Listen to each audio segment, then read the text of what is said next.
नमस्कार, exam happy by Jharkhand channel में आपका स्वागत है। तो दोस्तों जुड़ चुका हूं मैं यहां पर आप सभी के लिए झारखंड शिक्षक पात्रता परीक्षा 2024 की तैयारी को लेकर के। तो आपको बताते चले झारखंड शिक्षक पात्रता परीक्षा 2024 बहुत ही जल्द आपका यहां पर होने जा रहा है। इतने कम समय में आपकी तैयारी करने में बहुत ही यहां पर दिक्कत हो सकती है। आपको बताते चले इसी के साथ बाज़ार में बहुत तरह के बाज़ारू किताब प्रैक्टिस बुक आ गए हैं और आप क्या करेंगे कि यहीं से बाज़ारू किताब या प्रैक्टिस वर्क बुक लेकर के आप तैयारी करेंगे और उस तैयारी के बाद आपका यहाँ पर रिजल्ट होने वाला है 0। ठीक है, तो आपको बता देते हैं कि यदि आप झारखंड शिक्षक पात्रता परीक्षा चाहे आप 1 to 5 या 6 to 8 किसी में भी परचम लहराना चाहते हैं तो अभी न्यू सिलेबस के अनुसार आपको यहाँ पर जो है जैक परीक्षा ले रही है और जैक जो भी परीक्षा लेती है आप अनुकरण कीजिएगा 2013 का या 2016 का। तो आपका सारा प्रश्न जो था वो जेसीईआरटी या जैक की किताब से आए हुए थे, लेकिन फिर भी लोगों ने बहुत तरह तरह के यहाँ पर परीक्षाओं का किताब पढ़ा जिसमें रिजल्ट बहुत ख़राब हुआ था। लेकिन जिन लोगों ने यहाँ पर जेसीईआरटी टेक्स्ट बुक का पढ़ा था वो यहाँ पर पूरा अपना परचम लहराए थे और वो पास कर गए थे। तो देखिए आपको बताते चले यदि आप परचम लहराना चाहते हैं तो आपको हम यहाँ पर अपने चैनल पर only for JCERT text book का पूरा कंप्लीट नोट्स यहाँ पर आपको हम करवाते हैं। उसके साथ ही साथ आपको यहाँ पर पूरा तैयारी उसका पीडीएफ, उसके साथ उसका रिकॉर्डेड क्लास, उसके बाद लाइव क्लास, उसके बाद ऑफलाइन सारी चीज़ें हम आपको यहाँ पर प्रोवाइड करते हैं। तो आप जेटेट की तैयारी करना चाहते होंगे और 1 से 5 या 6 से 8 में परचम लहराना चाहते होंगे तो आप अभी हमारे यहाँ से कोर्स लेकर के जुड़ सकते हैं। तैयारी शुरू कर दी गई है। तो यहाँ पर सबसे पहले एडमिशन लेने का एक ऑफर चल रहा है, पहले आओ पहले पर पाओ के तर्ज पर सिर्फ 100 कैंडिडेट का अभ्यर्थियों का नामांकन यहाँ पर 500 रुपये में किया जाएगा। यानी 1 से 5 में आप नामांकन कराना चाहते हैं तो 500 रुपये लगेंगे और 6 से 8 में नामांकन किसी भी सब्जेक्ट में करना चाहते हैं तो आपको 500 रुपये यहाँ पर लग रहा है। आप जल्दी से अपना नामांकन कर लेंगे और जेसीईआरटी टेक्स्ट बुक पर आधारित सारे नोट्स पीडीएफ देखना नहीं भूलेंगे। आपको एक बार फिर हम बता देते हैं अभी आकलन परीक्षा हुई उसमें इस नोट से जितने लोगों ने एडमिशन लिया था उनका रिजल्ट बहुत ही अच्छा रहा है। अगर किसी ने लिया है तो आप पता कर सकते हैं। और सहायक आचार्य का पेपर 3 का भी अभी जो कंडक्ट नोट्स चल रहा था उसमें भी बहुत ज़्यादा प्रश्न आपको यहाँ से हूबहू भिड़े हैं इससे। तो आपका आगे जेटेट में भी भिड़ने वाला है। आप सभी सिर्फ जुड़ जाइएगा क्योंकि यहाँ विभिन्न राज्यों के जेटेट परीक्षा का हल प्रश्न पत्र भी आपको हम प्रैक्टिस के रूप में करवाने वाले हैं। तो परीक्षा देखिए 1-2 दिन 3 दिन भी बचा है तो आप यहाँ से अगर आप नहीं क्लासेस ज्वाइन कर पाएँ तो आप लास्ट में देखिए 499 रुपये में नोट्स यहाँ से आपको मिलेंगे। आप लेकर के जरूर परचेज करके वह परीक्षा में जाने से पहले पढ़ लीजिएगा। यदि कम पढ़कर ज़्यादा कम प्रश्न पढ़कर और ज़्यादा अंक उठाना चाहते हैं तो आपके पास मात्र एक ही ऑप्शन एक ही है, वो है आपका जेसीईआरटी टेक्स्ट बुक। तो आप देखना नहीं भूलेंगे। यदि आप नोट्स बना लिए हैं तो बहुत अच्छा बात है, अगर नहीं बनाए हैं तो आप यहाँ से एडमिशन ले लीजिएगा या नहीं तो यहाँ से नोट्स परचेज करके एक बार अवश्य पढ़ लीजिएगा। त्रिफला में कौन सा समास है? त्रिफला में कौन सा समास है? तत्पुरुष समास, द्विगु समास, द्वंद्व समास या बहुब्रीहि समास? त्रिफला में कौन सा समास है? तत्पुरुष, द्विगु, द्वंद्व या बहुब्रीहि। ठीक है, त्रिफला में देखिए क्या होता है, याद देखिए त्रिफला में हो गया 3 फलों का समाहार। इसका विग्रह करते हैं हम लोग, 3 फलों का समाहार होता है। ठीक है, और यहाँ पर 3 में देखिए 3 क्या चीज़ है? ये संख्यावाचक है। क्या है? संख्यावाचक। तो जो संख्यावाचक जितने भी रहते हैं उसको हम लोग द्विगु समास में डालते हैं, द्विगु समास में। ठीक है, क्योंकि त्रिफला का कोई विशेष अर्थ नहीं निकल रहा है। अगर विशेष अर्थ निकलता है तो उसको बहुब्रीहि में डालते हैं, लेकिन त्रिफला में सिर्फ यहाँ संख्यावाचक निकल रहा है इसलिए उसको द्विगु में डालिएगा। द्विगु मने द्वि मने 2, तो ये भी संख्यावाचक और संख्यावाचक वाली चीज़ें द्विगु में जाता है तो द्विगु समास हो जाएगा। ठीक है, चलिए नेक्स्ट है, जो देखने में प्रिय लगता हो उससे क्या कहते हैं? जो देखने में प्रिय लगता हो उससे क्या कहते हैं? प्रिय पात्र, समदर्शी, प्रियदर्शी, इनमें से कोई नहीं। तो जो देखने में प्रिय लगता है उसको हम लोग कहते हैं प्रियदर्शी। क्या कहते हैं उसको? प्रियदर्शी कहते हैं। अगला प्रश्न है, आसान न मानने वाले को क्या कहते हैं? प्रश्न बहुत ही एमबीबीआई है, यूपी टेट में तो आया ही है, बाकी अन्य राज्यों के भी शिक्षक पात्रता परीक्षा में पूछ दिया गया है। एहसान न मानने वाले को क्या कहते हैं?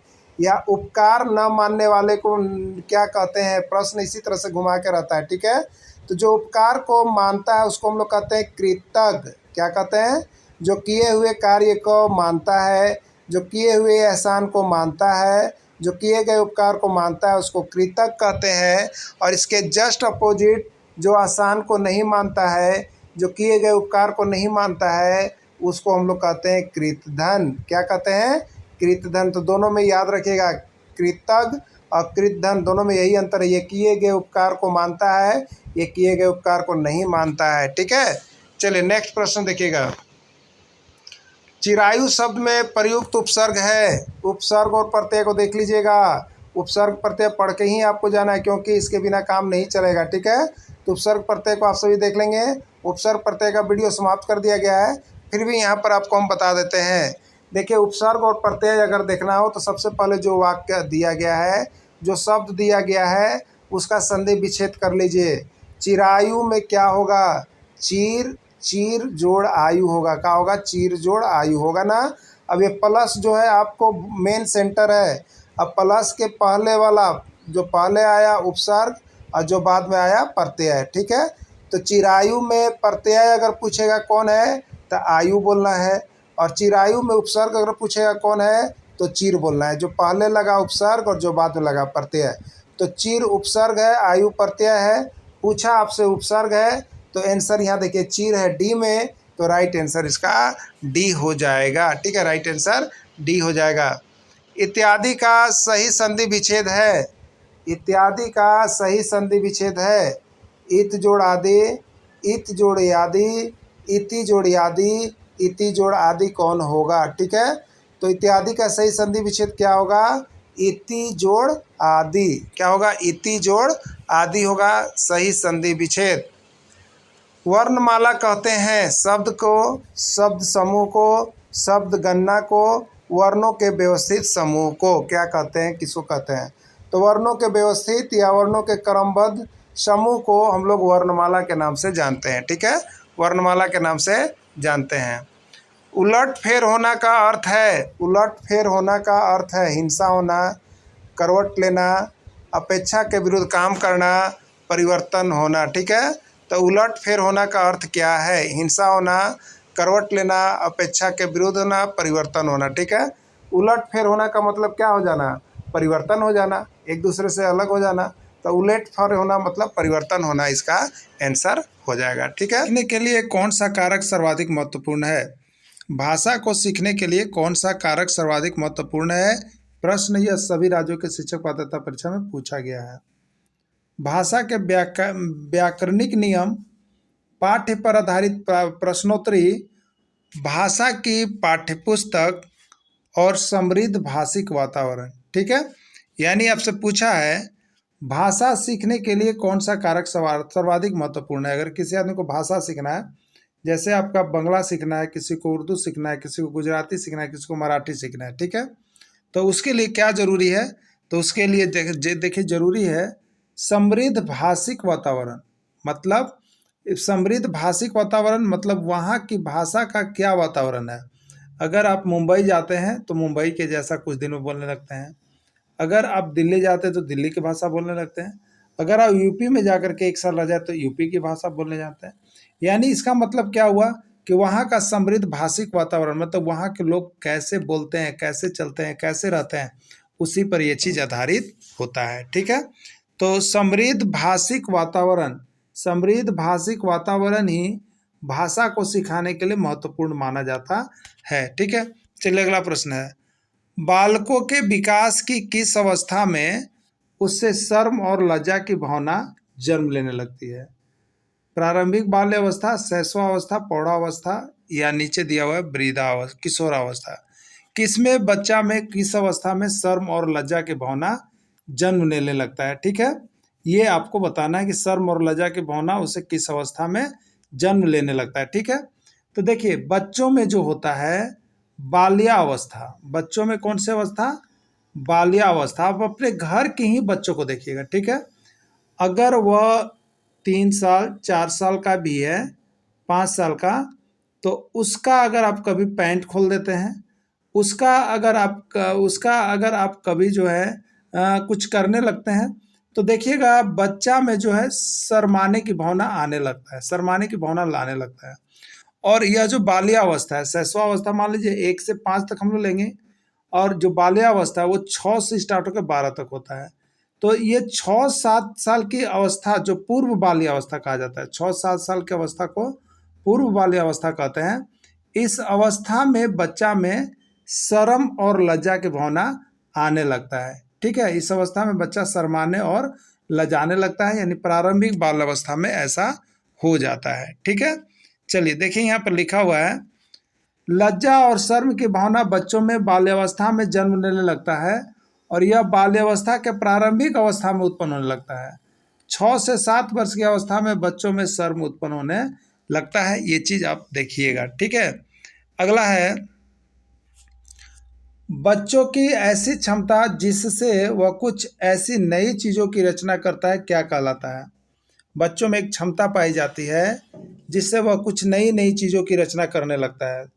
वह नई नई चीजों की रचना करने लगता है, उसको क्या कहते हैं?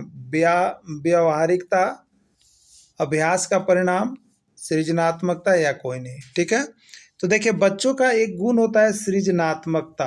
क्या होता है? सृजनात्मकता। ठीक है, तो सृजनात्मकता ही एक ऐसा गुण है जिसमें बच्चे जो होते हैं नए नए चीज़ों का सृजन करने लगते हैं, नए नए चीज़ों का सृजन करने लगते हैं, नए नए चीज़ों को बनाने लगते हैं, नए नए चीज़ों की रचना करने लगते हैं। तो ये नए नए चीज़ों की जो रचना करते हैं वो बच्चों का सृजनात्मकता कहलाता है। क्या कहलाता है? सृजनात्मकता कहलाता है। राइट आंसर इसका सी हो जाएगा। ठीक है, नोट्स बने हुए हैं। सृजनात्मकता बालक में ही ऐसी क्षमता होती है कि वह नए चीज़ों की रचनाएं कर पाता है। ठीक है, अगला प्रश्न है, बच्चों का चिल्लाना या रोना उसके किस प्रकार के विकास का प्रारंभिक चरण है? प्रश्न आपका एग्जाम के अंतर्गत देखिए विभिन्न राज्यों में तो 101 बार प्रश्न पूछा गया है, 101 बार। ठीक है, बहुत ही इंपॉर्टेंट MBBI प्रश्न, हो सके कि आपका जेटेट एग्जाम में आ जाए। तो बच्चों का चिल्लाना या बच्चों का रोना उसके किस प्रकार के विकास का प्रारंभिक चरण है? ये कौन सा चरण माना जाता है? जब बच्चे रोते हैं, बच्चे चिल्लाते हैं, तो कौन सा चरण माना जाता है उनका? सामाजिक विकास का, नैतिक विकास का, भाषिक विकास का, शारीरिक विकास का? तो बच्चों का चिल्लाना या बच्चों का रोना जो है बच्चों का भाषिक विकास का परिणाम है।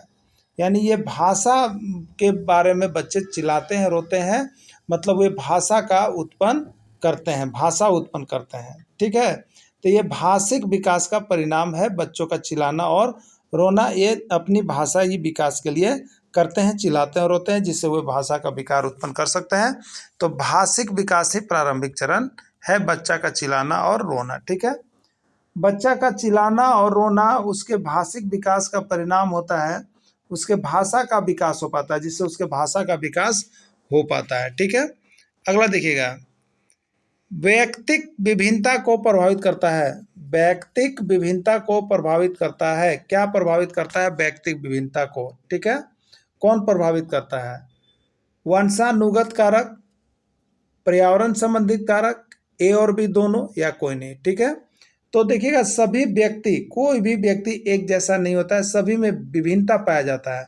ये विभिन्नता को प्रभावित कौन करता है वो पूछ रहा है। ठीक है, यह भी आपके एग्जाम में देखिए 101 बारी प्रश्न पूछा गया है, बार बारी प्रश्न पूछा गया है। ठीक है, वंशानुगत कारक, पर्यावरण संबंधी कारक, ए और बी दोनों या कोई नहीं। तो देखिए इसमें राइट आंसर सी होगा, ए और बी दोनों। यानी किसी व्यक्ति को जो उसका विभिन्नता का प्रभावित करता है वह या तो वंशानुगत कारक होता है या पर्यावरण संबंधित कारक होता है, जिसके कारण वह एक दूसरे से विभिन्न होता है। ठीक है, वंशानुगत कारक का मतलब यहाँ पर जो होता है वह जिस परिवार से निर्भर करता है उसका परिवार किस प्रकार का होता है, उसमें से कोई ना कोई लक्षण उसमें होता है। और पर्यावरण संबंधी कारक का मतलब है कि वह कैसा परिवेश में रहता है, वह जिस प्रकार का परिवेश या माहौल में रहता है वह वैसा ही बनने लगता है। यानी उसकी व्यक्तिक विभिन्नता सबसे अलग होने लगती है। इसका मतलब है वह वंशानुगत कारक है और पर्यावरण संबंधित कारक, ये दोनों से प्रभावित होता है व्यक्तिक विभिन्नता। ठीक है, राइट आंसर सी है। क्लियर? देखिए नोट्स बना हुआ, इसको भी देख लेंगे। व्यक्तिक विभिन्नता का प्रमुख कारण वंशानुगत और पर्यावरण संबंधी कारक पर निर्भर करता है। इसी के प्रभाव के कारण सभी बच्चों का व्यवहार अलग अलग होता है। ठीक है, इसी कारण बच्चों का व्यवहार सबका अलग अलग होता है। ब्रेल लिपि की पुस्तक प्रदान की जाती है। ब्रेल लिपि की पुस्तक प्रदान की जाती है किसको? ठीक है, यूपी टेट में ये 4 बार आया है, सीजी टेट में ये 2 बार आया है, पंजाब टेट में ये 1 बार आया है, हिमाचल टेट में 1 बार आया है।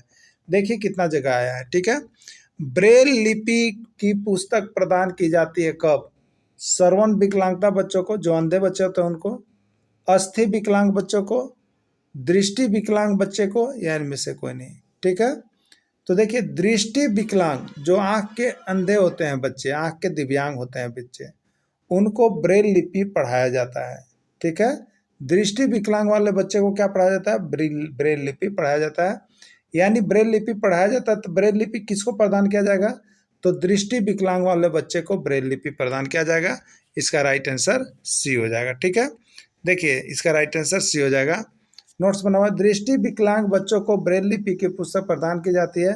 जिन बच्चों को आंख से नहीं दिखाई देती है उनके लिए ब्रेल लिपि की किताब बनाई गई है। ठीक है, उनके लिए ब्रेल लिपि की किताब बनाई गई है। अगला प्रश्न है, अध्यापकों को प्रशिक्षित होना चाहिए क्योंकि? अध्यापक को क्यों प्रशिक्षित होना चाहिए? पहला, शिक्षण विधि से अवगत होने के लिए, बाल मनोविज्ञान से अवगत होने के लिए, समस्या समाधान में दक्ष होने के लिए, उपरोक्त सभी। ठीक है, तो ये अध्यापक को प्रशिक्षित होने के लिए क्या क्या जरूरी है? तो शिक्षण विधि से भी अवगत होना चाहिए, ये भी सही है, बाल मनोविज्ञान भी जानना चाहिए और समस्या के समाधान में भी दक्ष होना चाहिए, उपरोक्त सभी है। इसका राइट आंसर इनका डी हो जाएगा, राइट आंसर डी हो जाएगा। ठीक है, अगला है, विद्यालय में बच्चों को रोकने के लिए आवश्यक है, विद्यालय में बच्चों को रोकने के लिए आवश्यक है साफ सुथरा कपड़ा, खाने का प्रबंध, शैक्षणिक भ्रमण या अपनत्व का वातावरण। ठीक है, क्या होता है? ठीक है, तो विद्यालय में बच्चे कैसे रुकेंगे?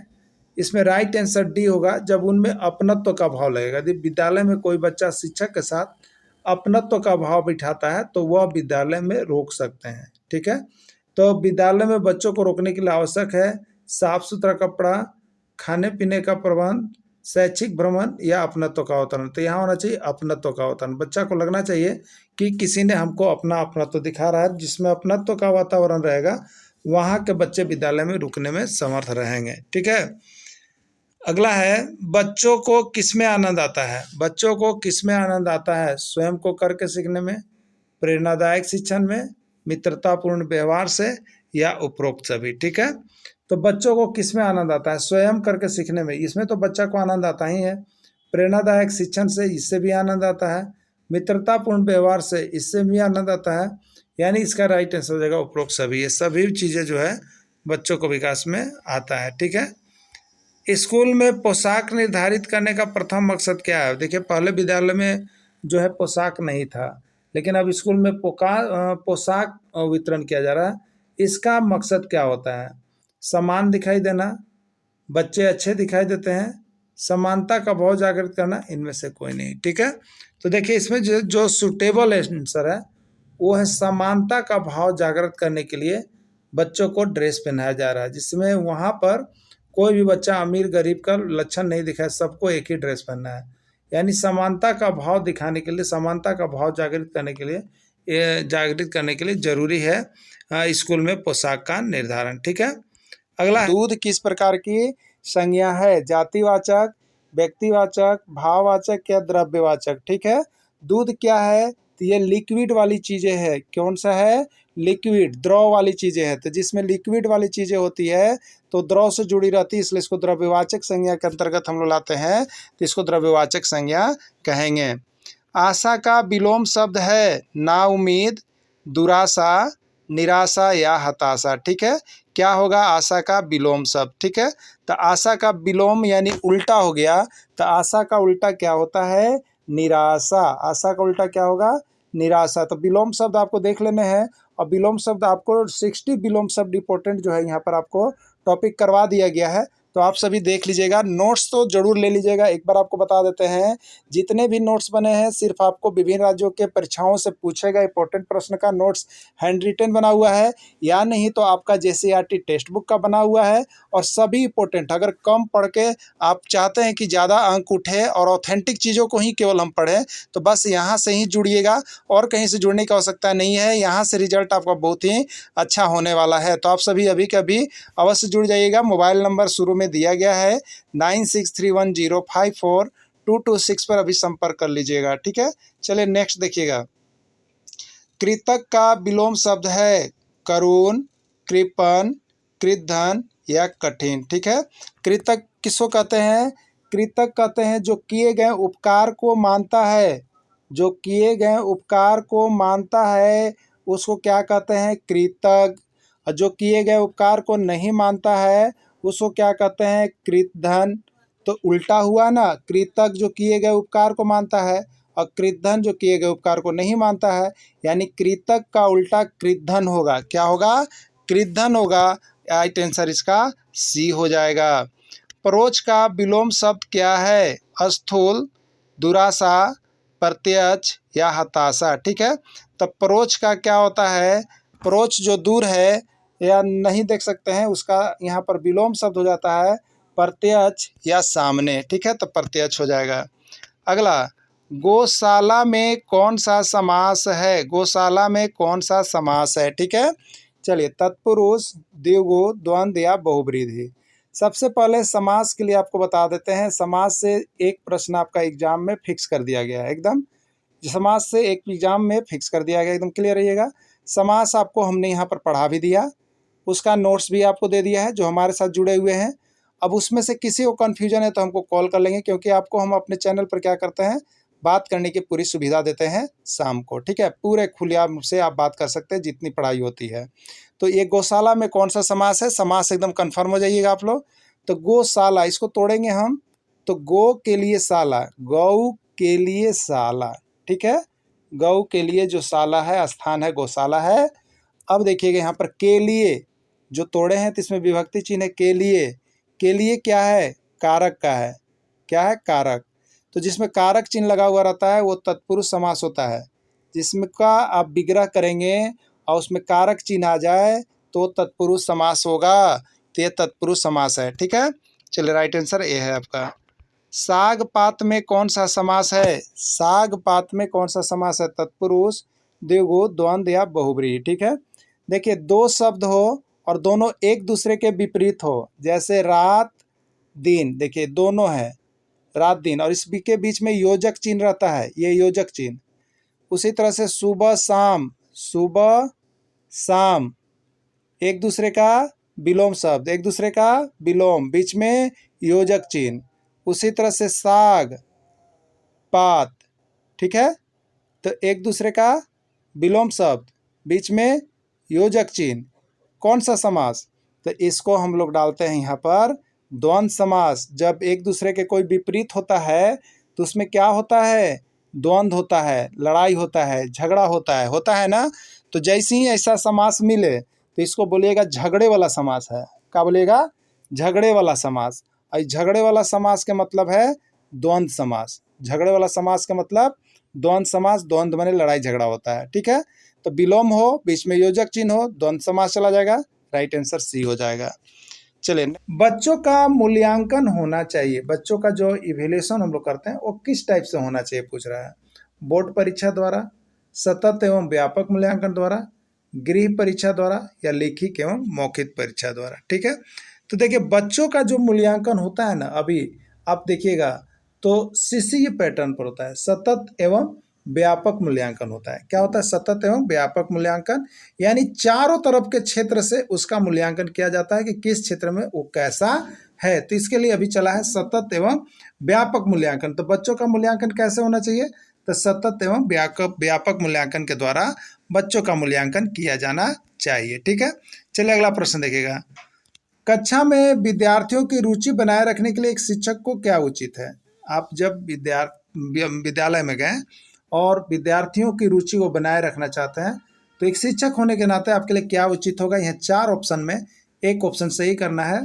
MP TET, CG TET, UP TET, BN TET, सब जगह पूछा है, सब जगह। देखिए, ऐसा प्रश्न है, ऐसा इंपॉर्टेंट प्रश्न है। ठीक है, तो कक्षा में विद्यार्थियों की रुचि बनाए रखने के लिए एक शिक्षक को क्या उचित होगा। श्याम पट का प्रयोग करना, चर्चा करना, कहानी कहना या प्रश्न पूछना। ठीक है, देखिए, अगर कक्षा में विद्यार्थियों को रुचि बनाए रखना है तो बीच बीच में जो है आपको क्या करना चाहिए, बच्चों से प्रश्न पूछना, जिससे कि आपका विद्यालय में अनुशासन भी बना हुआ रहेगा और बच्चे जो है यहाँ पर आपको रुचि बनाए रखेंगे कि सब प्रश्न पूछ के उसको कहानी के माध्यम से सुना भी सकते हैं। ठीक है, उसका प्रश्न उत्तर करवाते रहेंगे। तो कक्षा में विद्यार्थियों को रुचि बनाए रखने के लिए प्रश्न पूछना उनसे बीच बीच में बहुत ही जरूरी होता है। राइट आंसर डी हो जाएगा। अगला है, सतत एवं व्यापक मूल्यांकन में व्यापक मूल्यांकन शब्दावली का क्या तात्पर्य, व्यापक का मतलब क्या है। ठीक है, देखिए, यहाँ पर सतत मतलब तो आपका कंटिन्यूअस, ठीक है, कंटिन्यूअस हो गया। तो कंटिन्यूअस हम लोग क्या करते हैं, एग्जाम के माध्यम से लेते रहते हैं। लेकिन यहाँ पर व्यापक का क्या अर्थ है? व्यापक सभी विषयों का मूल्यांकन, शैक्षिक क्षेत्रों का मूल्यांकन, शैक्षिक एवं शैक्षिक क्षेत्र का मूल्यांकन, शैक्षिक क्षेत्र का मूल्यांकन। ठीक है, तो देखिए यहाँ पर व्यापक मूल्यांकन में क्या किया गया है, अभी शैक्षिक मतलब एजुकेशन और शैक्षिक नॉन एजुकेटेड टीम दोनों को यहाँ पर आपको मिलाना है। ठीक है, तो ये व्यापक शब्दावली का अर्थ है शैक्षिक एवं शैक्षिक क्षेत्र का मूल्यांकन। ठीक है, शैक्षिक एवं शैक्षिक दोनों क्षेत्र का। तो देखिए अभी आप अगर जो भी टीचर हैं, अभी आप यहाँ पर बनाते होंगे क्या मार्कशीट, तो मार्कशीट में देखते होंगे एक तो यहाँ पर कंटिन्यूअस जो स्कूल चला, और इधर देखते हैं कि एक और टेबल बना हुआ था जिसमें लिखा रहता है बच्चों के प्रतिभागी, सामाजिक प्रतिभागी, स्कूल में पढ़ने के लिए, ये सारा चीज़ देखिए इधर मूल्यांकन ABC ये भी होता रहता है। तो ये एक शैक्षिक हो गया और ये शैक्षिक हो गया, मिल करके काम करना। तो ये दोनों का मूल्यांकन जो होता है वही कहलाता है व्यापक शब्दावली। ठीक है, वही कहलाता है व्यापक शब्दावली। और ये CG टेट का पूछा गया प्रश्न है। ठीक है, MP टेट में भी प्रश्न पूछ दिया गया, BEd टेट में भी ये प्रश्न पूछ दिया गया। प्रश्न बहुत ही यहाँ पर जो है इंपॉर्टेंट है आपका। ठीक है, चलिए अगला देखिएगा, मूल्यांकन का उद्देश्य है। मूल्यांकन का क्या उद्देश्य है आप सभी को बतलाना है। धीमी गति और तेज गति से सीखने वाले बालकों को एक लेवल करना, उपचारात्मक शिक्षा की आवश्यकता वाले बालक को पहचान करना, अधिगम की कठिनाई वाले क्षेत्रों को पता कर लगाना, उत्पादक जीवन जीने के लिए शिक्षा किस सीमा तक तय कर पाई है इसका पुष्टि पोषण करना। ठीक है, तो इसका देखिए राइट आंसर जो यहाँ पर हो जाएगा वो हो जाएगा आपका उत्पादक जीवन जीने के लिए, प्रोडक्टिविटी लाइफ जीने के लिए शिक्षा किस समय तक तैयार कर पाई है, इसी का पुष्टि पोषण प्रदान ये करता है। ठीक है, चलिए अगला देखिएगा, CCE में औपचारिक और योग्यात्मक निर्धारण का कुल मूल्य कितना होता है। जो CCE हमारे यहाँ चल रहा है तो उसमें जो औपचारिक निर्धारण जो हम लोग बनाते हैं मार्क्स, उसमें कितना कितना % का चल रहा है, 40 और 60, 30 और 70, 50 और 50। तो ये 40 और 60 का चल रहा है। कितना का रेशियो चल रहा है? 40 और 60 का रेशियो इसमें चलता है। कक्षा में जो विद्यार्थी प्रश्न पूछते हैं उन्हें, कक्षा में जो विद्यार्थी प्रश्न पूछते हैं उन्हें CG TET, MP TET, UP TET और साथ में J टेट, ये सब में पूछा गया है प्रश्न। ठीक है, सब में पूछा गया प्रश्न है। कक्षा के बाद शिक्षक से मिलने का सलाह दिया जाना चाहिए, कक्षा चर्चा में भाग लेने के लिए प्रोत्साहित किया जाना चाहिए, लगातार प्रश्न पूछने के लिए प्रोत्साहित करना चाहिए, स्वतंत्र रूप से उत्तर ढूंढने के लिए प्रोत्साहित किया जाना चाहिए। ठीक है, देखिए एक यहाँ पर जो बच्चा है जो बार बार प्रश्न पूछता है उसके साथ कैसा आप बर्ताव करेंगे आपको पूछना है। कक्षा के बाद शिक्षक से मिलने का सलाह दिया जाना है, यानी बच्चा को ये बोले जाइए कि कक्षा के बाद जब क्लास समाप्त हो जाए उसके बाद शिक्षक से मिलने का सलाह दिया जाना है। अगला कक्षा चर्चा में भाग लेने के लिए प्रोत्साहित किया जाना।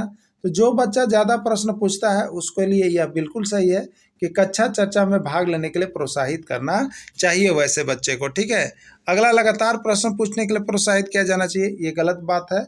बच्चा फिर अनाप शनाप भी पूछने लगता है, इसे लगातार प्रश्न पूछने के लिए जो है प्रोत्साहित नहीं करना चाहिए। ठीक है, स्वतंत्र रूप से उत्तर ढूंढने के लिए प्रोत्साहित किया जाना चाहिए, तो ये नहीं होगा। आपका इसमें सही आंसर जो है वो है कक्षा चर्चा में भाग लेने के लिए प्रोत्साहित किया जाना चाहिए। जो बच्चा जो बार बार प्रश्न पूछता है तो उसको बोल दिए कक्षा चर्चा में भाग लेने के लिए प्रोत्साहित किया जाना चाहिए। ठीक है, चलिए अगला देखिएगा, शिवानी द्वारा पूछे गए एक प्रश्न का उत्तर शिक्षक तत्काल नहीं दे सकता है, शिक्षक की प्रतिक्रिया क्या होना चाहिए। देखिए आप सभी शिक्षक हैं, कैसा प्रतिक्रिया दिएगा। मान लीजिए कि शिवानी आई और आपको प्रश्न पूछ दी, एक प्रश्न दे दी, ठीक है, लेकिन तत्काल आप उसका उत्तर नहीं दे सकते हैं, नहीं पता है, तो शिक्षक की प्रतिक्रिया क्या होना चाहिए।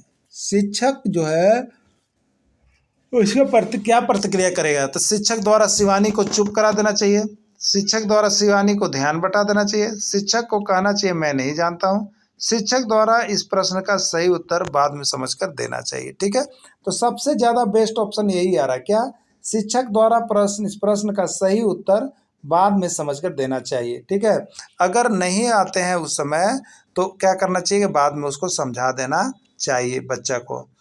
एक बच्चा प्रायः कक्षा में प्रश्न पूछता है, उचित रूप से इसका क्या अर्थ है। एक बच्चा जो है बार बार आपसे जो प्रश्न पूछ रहा है तो इसका उचित रूप से इसका अर्थ क्या है। वह शरारती है, वह अधिक जिज्ञासु है, वह असामान्य है, वह जो है प्रतिभाशाली है। ठीक है, तो एक बच्चा जो कराया पराया कक्षा में बार बार प्रश्न पूछता है, इसका मतलब है कि वह बच्चा जो है अधिक जिज्ञासु है, किसी चीज़ को जानने के लिए वह क्या है, उसमें जिज्ञासा है और अधिक जिज्ञासु है वह। ठीक है, अगला, असंगठित घर से आने वाला बालक सबसे अधिक कठिनाई का अनुभव करता है।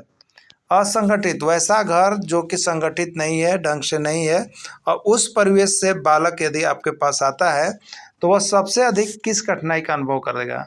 सुनिर्मित पाठ, स्वतंत्र अध्ययन, नियोजित निर्देश या अभ्यास पुस्तिका?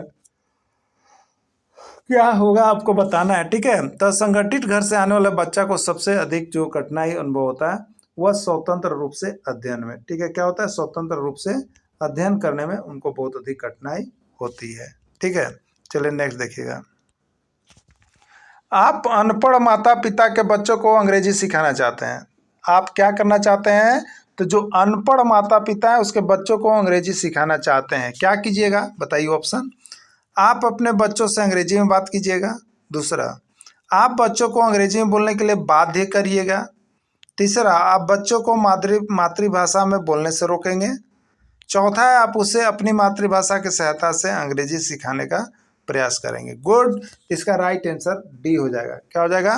डी आंसर इसका हो जाएगा। ठीक है, क्या प्रश्न था?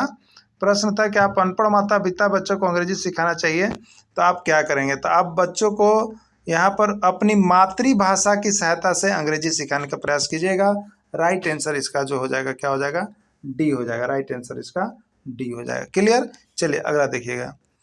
कमजोर वर्ग के बालक से क्या तात्पर्य है? कमजोर वर्ग के बालक से क्या तात्पर्य है? यूपी टेट में 2 बार, सीजी टेट में 1 बार, हिमाचल टेट में 2 बार पूछा गया प्रश्न है। ठीक है, चलिए, कमजोर वर्ग के बालक से क्या तात्पर्य है? ऐसे अभिभावकों के बालकों से जिनकी वार्षिक आय कम है, ऐसे अभिभावक के बालक से जो वंचित वर्ग में आते हैं, ऐसे अभिभावक के बालक से जो गरीबी रेखा से नीचे आते हैं, ऐसे अभिभावक के बालक जो सरकार द्वारा निर्धारित न्यूनतम सीमा कि वार्षिक आय की सीमा से नीचे आते हो। तो यही इसका राइट आंसर सही है, यानी डी इसका राइट आंसर होगा।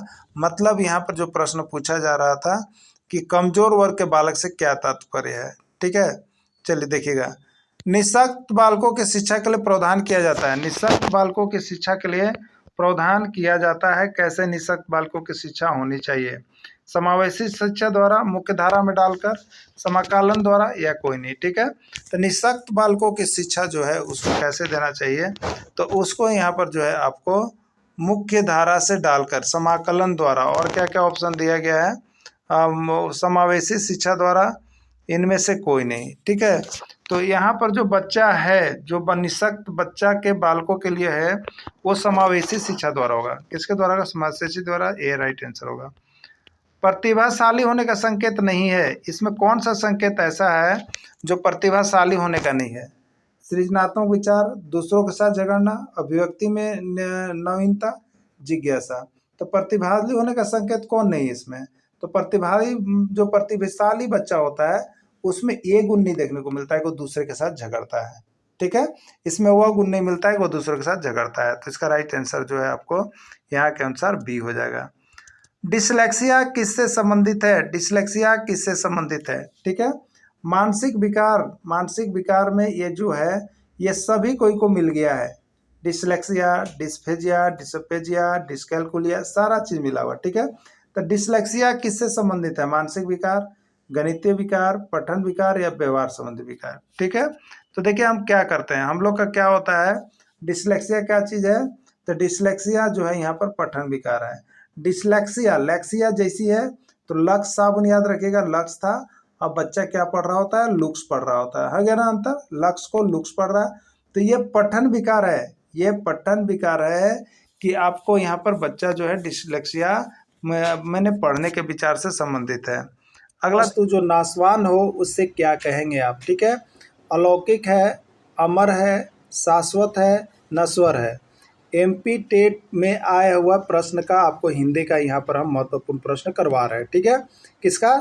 एमपी टेट में जो प्रश्न हिंदी ग्रामर के अंतर्गत पूछे गए थे उसका कलेक्शन यहाँ पर आपको करके हम दे रहे हैं। ठीक है, इसी तरह से इसके पहले आपने यूपी टेट का भी हिंदी का प्रश्न देख लिया है, सीजी टेट का भी हिंदी का प्रश्न देख लिया है ना। अब इसका आगे देखेंगे हम लोग तो देखिए यहाँ पर प्रश्न है, वह वस्तु जो नाशवान हो उसे क्या कहेंगे? अलौकिक, अमर, शाश्वत या नश्वर। ठीक है, तो जो वस्तु नाशवान हो उसके लिए एक शब्द आएगा नश्वर, उसको क्या कहेंगे हम लोग? नश्वर कहेंगे। ठीक है, चलिए नेक्स्ट प्रश्न देखिएगा। वनवास में कौन सा समास है? वनवास में कौन सा समास है? देखिए समास को हमने यहाँ पर दो दो टॉपिक पूरे करवा दिए हैं। ठीक है, यानी दो दो वीडियो इसका कंप्लीट करवाया गया है, दो दो नोट्स इसका कंप्लीट करवाया गया है। इसके बाद भी समास में दिक्कत है तो आप यहाँ से जो इतना भी प्रैक्टिस सेट करवाया जाएगा उसको देख लीजिएगा। इसके बाद आपको समास से कोई भी प्रॉब्लम नहीं रहेगा, क्योंकि सभी राज्यों के शिक्षक पात्रता परीक्षा में समास आपको छोड़ने वाला नहीं है। तो इसलिए आपका जेटेट परीक्षा में भी समास से 2 प्रश्न होगा। ठीक है, तो वनवास में कौन सा समास है आपको बताना है? तत्पुरुष, द्विगु, द्वंद्व या बहुब्रीहि। ठीक है, तो देखिए यहाँ पर तत्पुरुष समास में क्या होता है? तो तत्पुरुष समास में जब हम समास का विग्रह करेंगे, तो कारक चिन्ह आएगा। क्या चिन्ह आएगा? कारक चिन्ह। ठीक है, तो कारक चिन्ह जिसमें विग्रह करने पर आएगा उसको तत्पुरुष समास में डालिएगा। ठीक है, तो यहाँ पर वनवास का विग्रह कीजिए, आप वनवास को विग्रह कीजिएगा तो क्या होगा? वन को वास, जो वन में वास करता है उसको वनवास कहते हैं। ठीक है, तो यहाँ पर को जो है कारक चिन्ह है। को कौन सा चिन्ह है? कारक चिन्ह है। तो इसी को के आधार पर यह तत्पुरुष समास इसका सही आंसर हो जाएगा। यहाँ पर ऑप्शन था द्विगु। द्विगु मतलब 2 होता है, द्वि माने 2 होता है, 2 मतलब संख्यावाचक होता है। तो जितना भी संख्यावाचक चीज आएगा, जैसे यहाँ पर आप कह सकते हैं त्रिभुज, यहाँ पर कह सकते हैं चतुर्भुज, ये सभी द्विगु समास में जाएगा। ठीक है, चलिए अब यहाँ पर था द्वंद्व। द्वंद्व मतलब होता है लड़ाई झगड़ा। द्वंद्व मतलब क्या होता है? लड़ाई झगड़ा। लड़ाई झगड़ा कब होता है? जब आप एक दूसरे के अपोजिट होते हैं, एक दूसरे में तालमेल नहीं बैठता है। ठीक है, तो यही चीज़ द्वंद्व होता है। तो द्वंद्व में दोनों शब्द एक दूसरे के अपोजिट होंगे। जैसे यहाँ पर अगर मरना तो दूसरा कहेगा नहीं हमको जीना है, तो मरना जीना, ये जो है आपका द्वंद्व हो गया। ठीक है, रात तो दूसरा कहेगा रात नहीं अभी दिन है, लड़ाई हो जाएगा।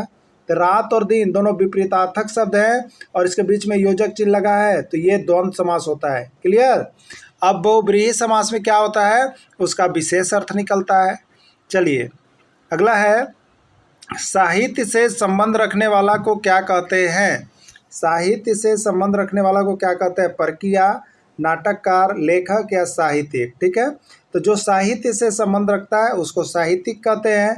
और अभी तक ये प्रश्न 101 बार आपका हिंदी सेक्शन के अंतर्गत देखिएगा तो प्रश्न पूछा जाता है। ठीक है, प्रश्न पूछा जाता है। अगला है, शिक्षक किस प्रकार की संज्ञा है? शिक्षक किस प्रकार की संज्ञा है आपको बताना है। व्यक्तिवाचक, जातिवाचक, भाववाचक या समूहवाचक। शिक्षक किस प्रकार की संज्ञा है? तो देखिए शिक्षक से यहाँ पूरे शिक्षक एक जाति का बोध हो रहा है, इसलिए शिक्षक जो है आपका जातिवाचक संज्ञा में चला जाएगा। अगर यहीं शिक्षक का नाम दिया होता तो वो व्यक्तिवाचक संज्ञा में जाता, लेकिन यहाँ एक शिक्षक पूरे समुदाय का बोध करा रहा है, पूरे जाति का बोध करा रहा है, इसलिए वो जातिवाचक संज्ञा में चला जाएगा।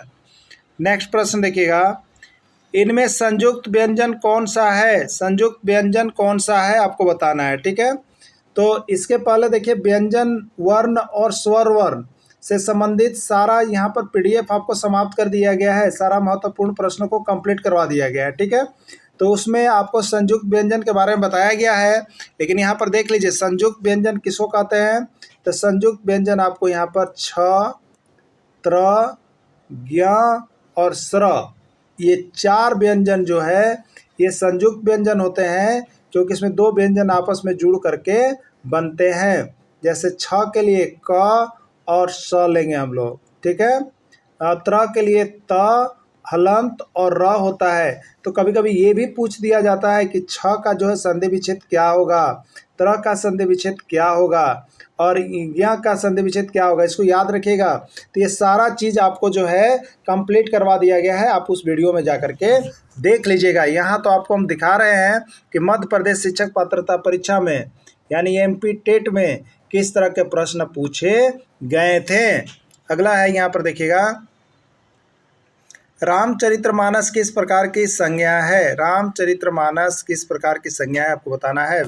व्यक्तिवाचक, जातिवाचक, भाववाचक या समूहवाचक। ठीक है, तो सबसे पहले यहाँ पर मानस, रामचरितमानस, देखिए पुस्तक का नाम दे दिया है, धार्मिक पुस्तक का नाम दे दिया, पुस्तक का नाम दे दिया, किसी का भी नाम दे दिया, व्यक्तिवाचक में ले जाएंगे हम, तो ये व्यक्तिवाचक होगा। और किसी जाति का, सिर्फ यहाँ पर पूछता है, बोला जाता है कि धार्मिक पुस्तक, तो अगर ये बोला जाता धार्मिक पुस्तक केवल, तो ये आपका जाता जातिवाचक में। लेकिन यहाँ पर पुस्तक का नाम दे दे, रामायण, महाभारत, कुरान, बाइबल, तो ये सभी चले जाएंगे किसमें? व्यक्तिवाचक में। ठीक है, चलिए नेक्स्ट प्रश्न आपका होगा यहाँ पे, लोहा किस प्रकार की संज्ञा है? लोहा किस प्रकार की संज्ञा है आपको बताना है। ठीक है, एमपी टेट में भी पूछा है। अब देखिए, तो द्रव्य वाली चीज़ें, द्रव्य, द्रव्य मतलब जिसको हम लोग तौल नाप सके। ठीक है, तो द्रव्य मतलब यहाँ पर सोना, चांदी, तांबा, एल्युमिनियम, धातु वाली चीज़ें, मेटल वाली चीज़ें। तो मेटल वाली चीज़ें जितनी भी होगी उसको आप मेटल से मटेरियल नाउन बनता है अंग्रेजी में, मटेरियल नाउन। और मटेरियल नाउन माने होता है द्रव्यवाचक संज्ञा। तो ये द्रव्यवाचक संज्ञा के अंतर्गत जाएगा, नापने तोलने वाला जितना भी चीज़ होगा। ठीक है, तो ये द्रव्यवाचक संज्ञा कहलाएगा, चाहे लोहा हो, चाहे सोना हो, चाहे तांबा हो, पीतल हो, ये सभी जो है आपका द्रव्यवाचक संज्ञा में ही काउंट हो जाएंगे। नेक्स्ट है, had Radha been dancing for 2 days, had Radha been dancing for 2 days, write the name of sentence. यह किस प्रकार का वाक्य है? आपको वाक्य चुनना है। आपको क्या चुनना है? वाक्य चुनना है, बताइएगा। ठीक है, देखिए हैड, सबसे पहले अगर ऑक्सिलरी वर्ब किसी में भी लगा हुआ है, कोई भी सेंटेंस में अगर ऑक्सिलरी वर्ब पहले लग रहा हो शुरुआत से ही, वो समझिए कि आपका क्या चीज़ है। तो ये क्वेश्चन, ये क्या है? क्वेश्चन सेंटेंस है। ठीक है, क्वेश्चन यानी इंट्रोगेटिव सेंटेंस है।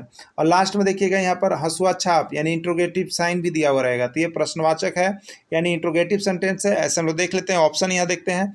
अफर्मेटिव सेंटेंस तो होगा नहीं क्योंकि यहाँ पर क्वेश्चन मार्क्स लगा हुआ है। निगेटिव सेंटेंस होगा नहीं क्योंकि नोट नहीं लगा हुआ है। यानी अब बच गया only for one option, interrogative sentence, जो कि राइट है। राइट आंसर इसका सी हो जाएगा। ठीक है, चलिए अगला देखिएगा, where had you been eating since 1990, write the name of sentence. Where लगा हुआ, देखिए क्वेश्चन वर्ड्स, ये क्वेश्चन वर्ड्स वेयर लगा, WH वाला वर्ड से प्रारंभ होगा और लास्ट में क्वेश्चन मार्क्स भी लगा हुआ है। तो ये तो ऑलरेडी इंट्रोगेटिव में चला गया। किस पे चला गया? इंट्रोगेटिव में। देखने की आवश्यकता ही नहीं है। ठीक है, देखने की आवश्यकता ही नहीं है, तो इंट्रोगेटिव में इसको कर दीजिएगा, राइट आंसर सी हो जाएगा। क्लियर, अगला देखिएगा, Radha had been clothing, Radha had been cleaning the room since 5 o'clock, write the name of sentence. ठीक है, Radha had been cleaning the room, सबसे पहले इसमें सब्जेक्ट जो है आपका नाउन है। नाउन है तो इसमें क्या होता है, आपको अफर्मेटिव सेंटेंस में हम लोग लेके जाते हैं, क्योंकि इसमें नोट भी नहीं है इसलिए निगेटिव भी नहीं होगा, क्वेश्चन मार्क्स भी नहीं है इसलिए इंट्रोगेटिव भी नहीं होगा, यानी आपको होगा अफर्मेटिव सेंटेंस। क्लियर, आपको क्या होगा? अफर्मेटिव सेंटेंस होगा। चलिए अगला देखिएगा, Radha had not been watching TV 9 o'clock, Radha had not been watching TV 9 o'clock, क्या लगेगा बताइए? 4 या सिंस? आपको 4 लगेगा, सिंस लगेगा, फार लगेगा, नन ऑफ दिस, क्या लगेगा? ठीक है, देखिए 9 o'clock मतलब क्या बोल रहे हैं? 9 बजे से। क्या बोल रहे हैं? 9 बजे से। ठीक है, 9 o'clock मतलब 9 बजे से। तो 9 बजे ये निश्चित समय बता रहा है कि किसी भी दिन काम हो तो 9 बजे होगा, निश्चित टाइम है। ठीक है, फिक्स टाइम है, तो निश्चित टाइम के साथ हम लोग क्या लगाते हैं? सिंस लगाते हैं। ठीक है, इसलिए इसका राइट आंसर सिंस होगा। अब सिंस किस में है आपको बताना है, बी में है, तो बी ही इसका राइट आंसर हो जाएगा। क्लियर, चलिए अगला दिखेगा, you had been sleeping in the room 6 hours, room in the 6 hours, you had been sleeping in the room, तुम कमरे में 6 घंटे से सो रहे हो। 6 hour मतलब 6 घंटों से, 6 घंटों से। ये 6 घंटा कोई फिक्स टाइम नहीं है, कौन सा 6 घंटा टाइम नहीं बता रहा है, तो फिक्स नहीं है, तो यहाँ पर 4 लगाइए, 4 लगाइए, तो राइट आंसर इसका 4 हो जाएगा। ठीक है, अनुकरणीय में कौन सा प्रत्यय है? अनुकरणीय में कौन सा प्रत्यय है? ठीक है, अनुकर, अन्य, निय या अनु, कौन सा प्रत्यय है? ठीक है, इसको हम लोग तोड़ेंगे तो अनुकर, अनुकर, ठीक है, जोड़ अन्य, अनुकर जोड़ अन्य, अनुकरणीय। ठीक है, तो यहाँ पर प्रत्यय जो हो जाएगा वो आपका अन्य प्रत्यय हो जाएगा। ठीक है, ये आपका सीजी टेट में एक बार आया हुआ प्रश्न है प्रत्यय। अगला चलिएगा, प्रिया में कौन सा प्रत्यय है? प्रिया में कौन सा प्रत्यय है आपको बताना है, ठीक है। प्रिया में कौन सा प्रत्यय है आपको बताना है। प्रिया में कौन सा प्रत्यय, देखिए प्रिया का मूल शब्द है प्रिय और उसमें जुड़ेगा आ। प्रिया में मूल शब्द है प्रिय और उसमें जुड़ेगा आ। तो प्लस के जो पहले लगा वो उपसर्ग और प्लस के जो बाद लगा वो प्रत्यय है। तो प्लस के बाद क्या लगा है? आ लगा है, तो इसमें आ प्रत्यय होगा, यानी राइट आंसर इसका सी हो जाएगा। राइट आंसर सी हो जाएगा। चलिए, स्वाभाविक में कौन सा प्रत्यय है? स्वाभाविक में कौन सा प्रत्यय है आपको बताना है, ठीक है। ये आपका यूपी टेट और सीजी टेट दोनों में पूछा गया प्रश्न है। स्वाभाविक में कौन सा प्रत्यय है? तो इसको बनाएंगे हम लोग, संधि विच्छेद करेंगे तो क्या हो जाएगा? स्वभाव। क्या हो जाएगा? स्वभाव। और देखिए ये हर्षी दीर्घी याद रखिएगा, इधर से रहेगा तो ये जोड़िएगा और इधर से रहेगा तो दीर्घी जोड़िएगा, दिमाग में रखिएगा। तो इधर अभी क्या जुड़ा है? स्वाभाविक में स्वभाव हो गया और एक हर्षी जुड़ा है, तो हम क्या लेंगे? ये हर्षी लेंगे और क लेंगे, तो स्वाभाविक, ठीक है। तो स्वभाव जोड़ क्या हो जाएगा? एक हो जाएगा। इसका संधि विच्छेद करेंगे हम तो स्वभाव और जोड़ हो जाएगा एक हो जाएगा, ठीक है। ये ई जो किसके लिए आया? तो ये जो हर्षी चिन्ह है इसके लिए आया। अगर दीर्घी रहता तो हम इसको नहीं लेते, इसको लेते। ध्यान दीजिएगा हर्षी दीर्घी को, क्योंकि ये प्रश्न पूछता है, बार बार पूछता है हर्षी दीर्घी और कंफ्यूज करवाता है आपको। तो एक प्रत्यय हो जाएगा। क्या हो जाएगा? एक प्रत्यय हो जाएगा। कोई भी कंफ्यूजन देखिए आपको रहेगा ही नहीं रहेगा, क्योंकि हम आपको सारे कंफ्यूजन को दूर करने के लिए ही आपके साथ जुड़ते हैं, ठीक है। अध्यापिका में कौन सा प्रत्यय है? Bengal TET, Assam TET, Haryana TET, CG TET, सब टेट में अध्यापिका को पूछ दिया। सब टेट में अध्यापिका को पूछ दिया। आप भी याद करके जाइए, आप भी पढ़ करके जाइए। कैसे बनेगा प्रत्यय? कभी भी प्रत्यय का कंफ्यूजन आपके दिमाग में नहीं रहेगा। अगर आपका भी कंफ्यूजन हट गया तो अपने दोस्तों को भी कंफ्यूजन हटाइए। वीडियो को शेयर कीजिए, जिससे कि अधिक से अधिक जेटेट का रिजल्ट आपके सभी मित्रों का हो सके, और क्लासेस तो जरूर ज्वाइन कीजिए, ठीक है। अध्यापिका में कौन सा प्रत्यय है? देखिए, तो अध्यापक होता है, मूल शब्द क्या होता है? अध्यापक। अब उसमें प्लस करेंगे और देखिए हर्षी और दीर्घी, ठीक है। ये रहेगा तो ये लेंगे और ये रहेगा तो ये चिन्ह लेंगे, ठीक है। तो अध्यापक में इक लगेगा, अध्यापक में इक लगेगा, ये वाला इक लगेगा। प्लस के पहले वाला उपसर्ग, प्लस के बाद वाला प्रत्यय, प्लस के बाद है एक। आपसे पूछा प्रत्यय, तो प्रत्यय में इक होगा। इक किस में है? ए में है। ए ही इसका राइट आंसर हो जाएगा, ठीक है। अध्यापिका, सॉरी इसका हो गया अध्यापिका था, ठीक है। अध्यापिका था, अध्यापक इक्का करेंगे, ध्यान नहीं था। इक्का करेंगे, क्या करेंगे? इक्का। अध्यापिका है, अध्यापिक रहता तो क लेते, इक्का करना पड़ता हमको, तो इक्का होगा, ठीक है। तो इक्का किस में है? सी में है। तो ये अध्यापिका का संधि विच्छेद हुआ। नीचे बना हुआ है देखिए, अध्यापिका के लिए अध्यापक जोड़ इक्का, इक्का इसमें प्रत्यय हो गया, ठीक है।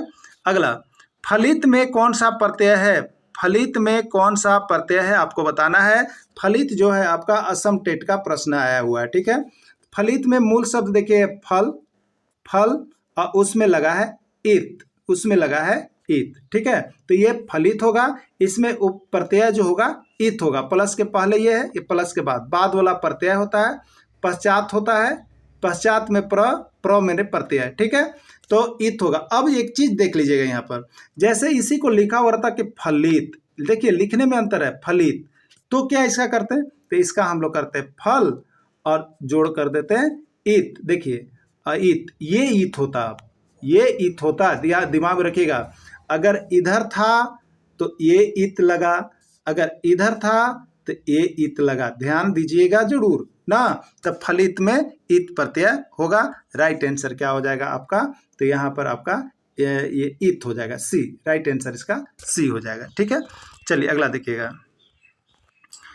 जीवित में कौन सा प्रत्यय है? जीवित में कौन सा प्रत्यय है, ठीक है। जीवित में कौन सा प्रत्यय है? देखिए मूल शब्द क्या होता है जीवित के लिए? तो मूल शब्द होता है जीव, जीव, जीव।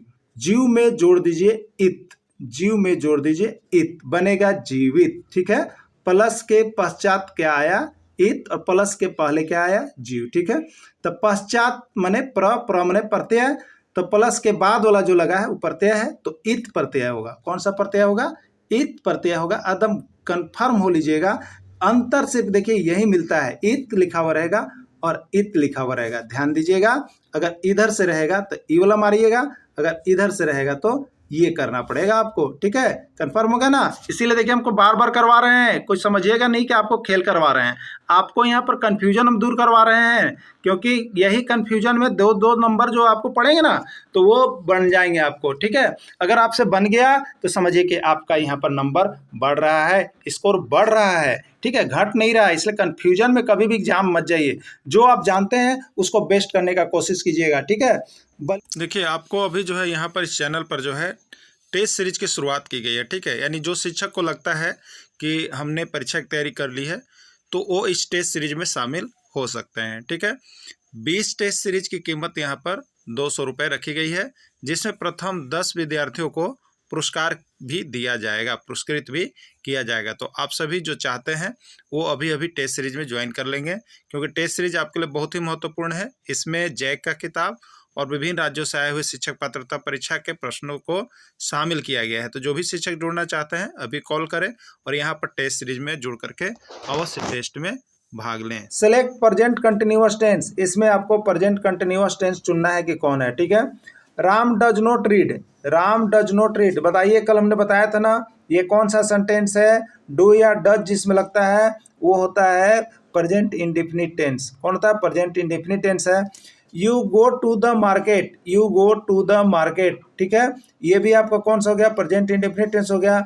लेकिन एक नेक्स्ट नीचे है Ram is playing in the ground, तो आपको क्या मिल गया? सब्जेक्ट मिल गया, इज एम आर मिल गया, और ये प्लेइंग मतलब प्ले होता है, प्ले का भी फॉर रूप उसमें आईएनजी जुड़िएगा तो प्लेइंग हो गया, भी फॉर भी मिल गया और बाकी सब ऑब्जेक्ट हो गया। ये किस में जाता है? तो भी फॉर हमेशा जो होता है कंटिन्यूअस में जाता है, याद रखिएगा भी फॉर हमेशा कंटिन्यूअस में जाता है और वो कंटिन्यूअस हो गया, इसलिए यह जो है आपका यही आपका जो है कंटिन्यूअस टेंस है, ठीक है। ये यदि आप घर बैठे देखिए जेटेट परीक्षा की तैयारी करना चाह रहे हैं तो यह चैनल जो है आपके लिए बहुत ही महत्वपूर्ण है, क्योंकि यहाँ पर जैक यानी जेसीईआरटी किताब का बना हुआ संपूर्ण नोट्स और पीडीएफ आपको मिल रहा है, जो कि आप घर बैठे तैयारी कर सकते हैं। साथ में उसका वीडियो और साथ में उसका क्लास भी आपको सिर्फ और सिर्फ 500 रुपये में मिल रहा है। तो 500 रुपये में आप जेटेट परीक्षा की तैयारी करके यहाँ से 101% सफलता हासिल कर सकते हैं। वीडियो मिलने के साथ ही मोबाइल नंबर दिया गया है, उस पर आप जुड़ जाइएगा। प्रश्न है, जंगल में लगने वाली आग को क्या कहते हैं? जंगल में लगने वाली आग को क्या कहते हैं? यानी जंगल में लगने वाली आग के बदला में एक शब्द क्या होगा? बड़वा नल, जहरा नल, कामा नल या दावा नल, ठीक है। जंगल में लगने वाली आग को क्या कहते हैं? 1001 बारी प्रश्न आपका अब तक के हिंदी सेशन के अंतर्गत पूछ दिया गया है और आपके भी एग्जाम में यहाँ से आ सकता है। बहुत ही एमबीबीआई प्रश्न है, जितना भी कहीं कम होगा। सभी राज्यों के शिक्षक पात्रता परीक्षा में भी यहाँ से पूछ दिया गया है, ठीक है। तो कैसे याद रखिएगा सो आप देख लीजिए। जंगल में क्या मिलता है बताइए आप? जंगल में क्या मिलता है? तो जंगल में जाइएगा तो दावा मिलता है। क्या मिलता है? दावा, ठीक है। तो जंगल में लगने वाली आग को इसीलिए हम क्या कहेंगे? दावा नल कहेंगे। याद रखिएगा, जंगल में मिलता है दवा और जंगल में लगने वाली आग को हम कहेंगे दावा नल। क्या कहेंगे? दावा नल। दावा नल किस में है? डी में है। राइट आंसर इसका डी हो जाएगा, ठीक है। जंगल में लगने वाली आग को दावा नल कहते हैं। जो बहुत बातें करता हो उसके बदले में एक शब्द क्या आएगा? जो बहुत बात करता है उसके बदले में एक शब्द क्या आएगा? बधिर, बहु वचनीय या बहुभाषी, ठीक है। क्या इसके बदले में एक शब्द आएगा? तो देखिए इसके बदले में जो एक शब्द आता है वो होता है आपका बहुभाषी। क्या होता है? बहुभाषी। जिससे पार करना कठिन हो उसे क्या कहेंगे? जिससे पार करना कठिन हो उसे क्या कहेंगे? अगम्य, निगम, आगम या दुर्गम, ठीक है। देखिए ये प्रश्न आपका जो है आपका सीजी टेट का आया हुआ प्रश्न है, ठीक है। जिससे पार करना कठिन हो उससे क्या कहेंगे? तो जिस चीज़ को पार करना कठिन होता है उसके लिए एक शब्द आता है जिसको हम लोग कहते हैं दुर्गम। क्या कहते हैं उसको? दुर्गम के नाम से जानते हैं कि बहुत ही दुर्गम है, पार करना इसको बहुत ही कठिन है। दुर्गम इसका राइट आंसर हो जाएगा, ठीक है। जो शत्रु की हत्या करता है उससे क्या कहेंगे? जो शत्रु की हत्या करता है उससे क्या कहते हैं? निर्देश, निगम, नश्वर या शत्रुधन। क्या करते हैं? जो शत्रु की हत्या करता है, ठीक है। देखिए जो शत्रु की हत्या करता है उसके बदले में एक शब्द आता है शत्रुधन। क्या आता है? शत्रुधन ना, शत्रुधन। ये आपका कहाँ? तो पंजाब टेट में पूछा गया प्रश्न है हिंदी सेक्शन के अंतर्गत। अगला प्रश्न है, वह वस्तु जो नाशवान हो उससे क्या कहेंगे? वह वस्तु जो नाशवान हो उसे क्या कहेंगे? अलौकिक, अमर, शाश्वत या नश्वर। ठीक है, तो जो वस्तु नश्वान हो उसके बदले में एक शब्द आता है नश्वर। क्या आता है उसके बदले में? एक शब्द नश्वर आता है। तो यहाँ पर राइट आंसर आपका डी हो जाएगा, नश्वर हो जाएगा। क्लियर। अगला, जिसका भोजन दूध ही होता है, जिसका भोजन दूध ही होता है उससे क्या कहते हैं? यानी जिसका भोजन केवल दूध चलता है उसको क्या कहते हैं? द्रव्यहारी, शाकाहारी, मांसाहारी या दुग्धाहारी। तो देखिए, जिसका भोजन दूध होगा उसको कहेंगे दुग्धाहारी, जिसका भोजन मांस होगा उसको कहेंगे मांसाहारी, जिसका भोजन शाक सब्जी होगा उसको कहेंगे शाकाहारी, और जिसका भोजन द्रव्य केवल होगा, पानी केवल, उसको द्रव्यहारी कहेंगे। ठीक है, तो जो भोजन दूध में ही होता है, जिसका भोजन दूध ही होता है, तो दूध से होता है जिसका भोजन, तो उसको हम लोग दुग्धाहारी कहेंगे, दुग्धाहारी कहेंगे। ठीक है, चलिए अगला देखिएगा। मोक्ष की इच्छा करने वाले को क्या कहते हैं? मोक्ष की इच्छा करने वाले को क्या कहते हैं? योगी, जिज्ञासु, आस्तिक या मुमुक्ष। क्या कहते हैं इसको? मोक्ष की इच्छा रखने वाले को। ठीक है, तो मोक्ष की इच्छा रखने वाले को मुमुक्ष कहा जाता है। क्या कहा जाता है? मुमुक्ष कहा जाता है। राइट आंसर इसका डी होगा। ठीक है, स्त्री जो अभिनय करती है उसे क्या कहेंगे? स्त्री जो अभिनय करती है उसे क्या कहते हैं? नायिका, नर्तकी, नटी या अभिनेत्री। ठीक है, तो जो स्त्री अभिनय करती हो उसी का नाम होता है अभिनेत्री। उसको क्या कहते हैं? अभिनेत्री, जो फिल्मों में काम करती है। क्लियर। चलिए अगला देखिएगा। जिसके तर्क का कोई जवाब न हो उसे क्या कहते हैं? जोरदार, तीखा, सटीक या अकाट्य। ठीक है, तो जिसके तर्क का कोई जवाब ना हो सके उसको हम लोग यहाँ पर कहते हैं अकाट्य। क्या कहते हैं? अकाट्य कहते हैं। थोड़ा जानने वाले को क्या कहते हैं? थोड़ा जानने वाले को क्या कहते हैं? थोड़ा जानने वाले को क्या कहते हैं? अग, मूर्ख, बहुग या अल्पक। क्या कहते हैं? ये प्रश्न आपका 1001 बार एग्जाम में पूछ दिया गया है। बहुत बार ये प्रश्न आपके एग्जाम में आए हुए हैं, आपका जेटेट में भी आ सकता है। ठीक है, तो देखिए आप इसी तरह के सारे प्रश्नों को यहाँ से कंप्लीट कर लीजिएगा, देख लीजिएगा, जुड़ जाइएगा। एग्जाम से 2 दिन जानने से पहले जैसे आपकी टेक्स्ट बुक का 6 to 10 का नोट्स देख लीजिएगा, जिससे आपका 10 से 20 नंबर अधिक आ सके। ठीक है, थोड़ा जानने वाले को क्या कहते हैं? तो इसका राइट आंसर हो जाएगा अल्पक। क्या हो जाएगा? अल्पक। ठीक है,